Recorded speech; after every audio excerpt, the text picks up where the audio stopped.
nakahanda ang COMELEC na harapin ang petisyon sa Korte Suprema na ipatigil ang internet voting para sa mga Pilipino abroad.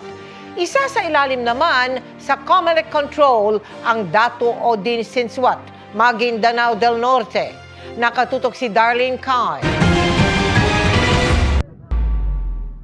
Isang linggo matapos mapaslang doon ng isang election officer at kanyang asawa, tuluyan ng isa sa ilalim sa COMELEC control ang Dato Odin Sinsuat ng Maguindanao del Norte. Hindi na po natin malalagay sa COMELEC control ang buong probinsya. Unfair sa mga munisipyo na wala namang kaguluhan. So that is too unfair na pag-usapan po ng komisyon.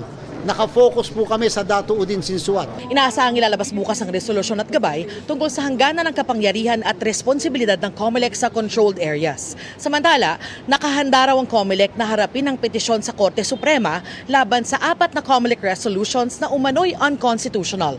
Kabilang dito ang pagpapatigil ng internet voting para sa overseas voters. Sinabi ng mga petitioner na nilalabag ng automated na pagbibilang ng boto ang election automation law.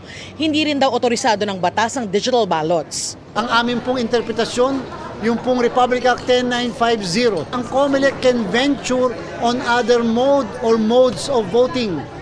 At sinasabi doon na magre-report lang kami sa Kongreso patungkol sa pagpunta natin sa ibang mode of voting. Sa ngayon, tuloy-tuloy daw ang paghahanda ng COMELEC para sa internet voting ng overseas voters sa 77 posts abroad na magsisimula sa April 13.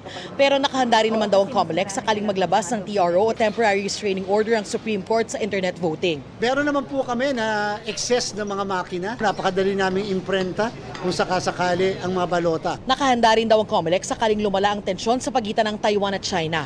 May mahigit 71,000 registered Filipino voters sa Taiwan. Kung gamit lang ang cellphone, laptops at an iPad, kahit po kung may mangyari man yung ganyang klaseng kaguluhan, makakaboto po sila.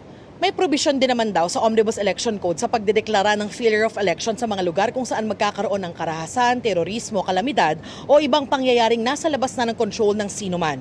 At pwedeng ipagpaliban muna ang eleksyon ng 30 araw. Para sa GMA Integrated News, Darlene Kai, Nakatutok, 24 Oras.